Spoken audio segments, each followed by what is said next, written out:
Hi, this is Jack Wyant with CredibleInformation.com, and I've got the great pleasure tonight to talk to Douglas Kirkland. Thank you so much for talking to us. I'm happy to be here with you today, Jack. Great. You've got to be one of the most successful photographers of our era, and it's a pleasure to talk to you. And I've been very fortunate through my years, and I'm delighted to be here in Beverly Hills with you. And another show. At this particular show. This is one of my favorite shows in many years. And there have been a lot of shows. Well, you've been around, you've done pretty much, been successful in just about every aspect of photography. And, I'd love to get back to kind of the early years. Like, you worked with the magazines like Life and Look. And, right. I also worked for Irving Penn. Irving Penn as an assistant before those publications. Was that brings up, how did you kind of get into photography? What made you go that direction? Anyway, I grew up in Fort Erie, this tiny town opposite Buffalo, New York, and I ended up going to school in Buffalo and studying photography.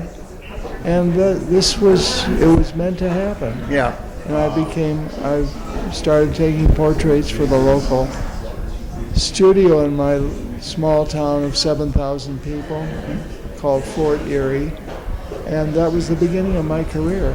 And here I am now, after a number of years at Look magazine and working with Life and Town and Country and many other publications. Well, how was it to work for those kind of publications? What was it like in the days when those publications were so important, nationally?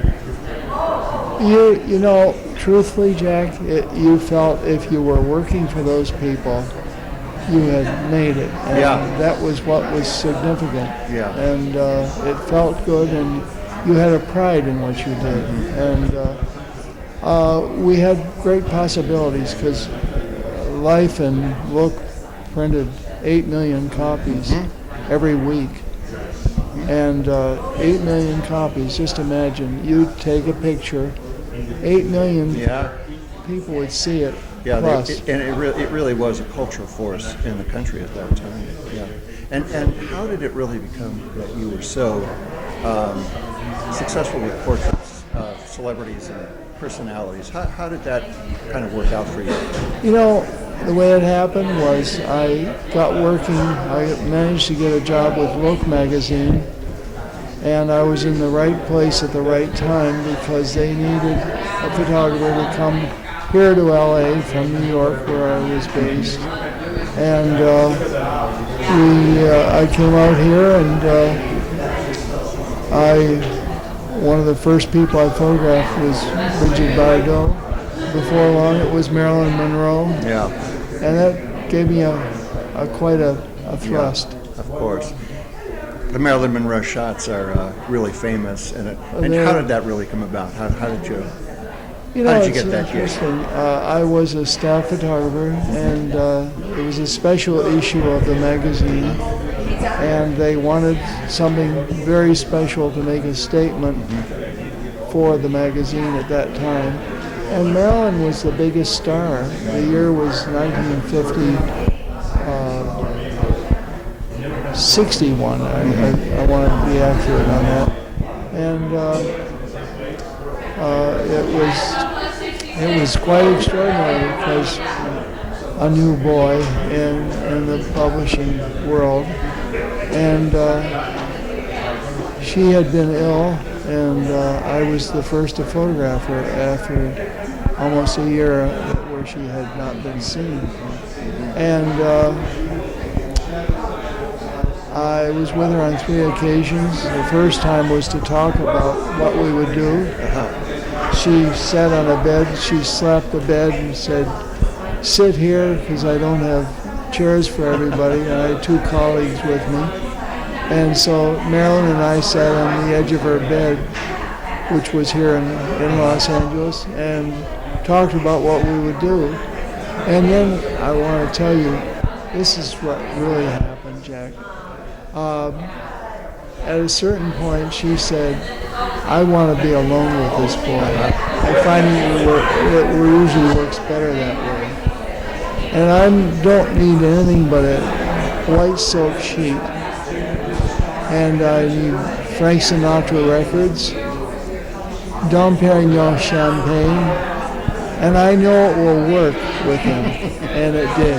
Yeah. And that was what put me on the map, actually, as a... Did you know when you took those shots, this is going to be kind of a special? It was very special, and then I started working with movie companies directly, and I worked on The Sound of Music, for example, and a number of other films. Many. I was a junior photographer at Look magazine, and I managed to get a job when they needed somebody to do fashion and portraits of people, and I was at the right place at the right time, and I was hired by that publication, and I went on from that to photography in Maryland. And when you were doing portraits like that, I mean, your work certainly looks like you had a real good connection with the person. How did you prepare yourself? Well, you know, to take the person? When I was really starting out, I worked for a man named Irving Penn. I learned a lot from Penn, including how to get focused on people and get them to work with me. And I learned a lot with Penn. And I was just with him for 6 months. Is it a knack that you kind of have or you don't, or is it something that you can learn? Something you can learn, and you have to be focused on the individual. The same as you and I are talking right now. It's a one-to-one always, and that's what it is with the camera. And the camera does not lie. It doesn't. And if you have things going smoothly, it will. Well, I've got to go look at the work. It's just fascinating to see it. It's wonderful that the show's here. I can't tell you how great your work has been and an inspiration for everybody.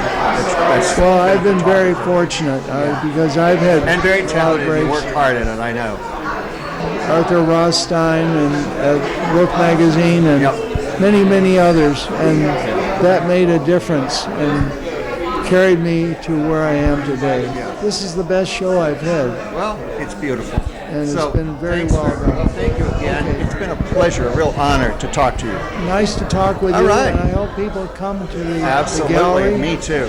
It's a wonderful show, and everybody should see it. It's an opportunity to have it here, and everybody should take advantage of it. Thanks so much, and we'll say goodbye so you can see your friends and we can see the show.